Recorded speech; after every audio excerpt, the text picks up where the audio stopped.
ഈ പ്രസ്ഥാനത്തിനു വേണ്ടി ജീവൻ ബലിയർപ്പിച്ച 2 ധീര രക്തസാക്ഷികൾ, അവരെ കൊല്ലാൻ ഉത്തരവിട്ട അഭിനവ കാലന്മാർക്കും ആ കാലന്റെ ഉത്തരവ് നടപ്പിലാക്കിയ CPMന്റെ കില്ലർ സ്ക്വാഡിനും ഇരട്ട ജീവപര്യന്തം ശിക്ഷ കോടതി വിധിച്ചിരിക്കുകയാണ്. പ്രസ്ഥാനത്തിനു വേണ്ടി ജീവൻ ബലിയർപ്പിച്ച ധീര രക്തസാക്ഷികൾ 19ഉം 23ഉം വയസ്സായ 2 ചെറുപ്പക്കാരെ ക്രൂരമായി കൊന്നിട്ട് ആ കേസിൽ പ്രിയപ്പെട്ട സത്യേട്ടന്റെയും അതുപോലെ തന്നെ കൃഷ്ണേട്ടന്റെയും ആ രക്തസാക്ഷികളുടെ അമ്മമാരുടെയും അവരുടെ കരച്ചിലോടുകൂടി കോടതി അത് CBIക്ക് വിടാൻ തീരുമാനിക്കുമ്പോൾ ഈ നാട്ടിലെ ജനങ്ങളുടെ നികുതി പണം കൊണ്ട് ആ കേസ് അട്ടിമറിക്കാൻ വേണ്ടി സുപ്രീം കോടതിയിൽ നിന്ന് വക്കീലിനെ കൊണ്ടുവന്ന പിണറായി വിജയൻ കേരളത്തിലെ മുഖ്യമന്ത്രിയല്ല, കേരളത്തിലെ ഗുണ്ടകളുടെ മുഖ്യ രക്ഷാധികാരിയാണ് എന്ന് ഈ കേസ് തെളിയിച്ചിട്ടുണ്ട്.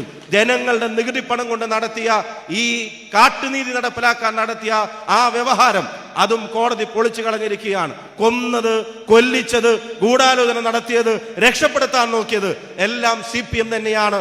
അവർക്കേറ്റ തിരിച്ചടിയാണ് ഈ വിധി.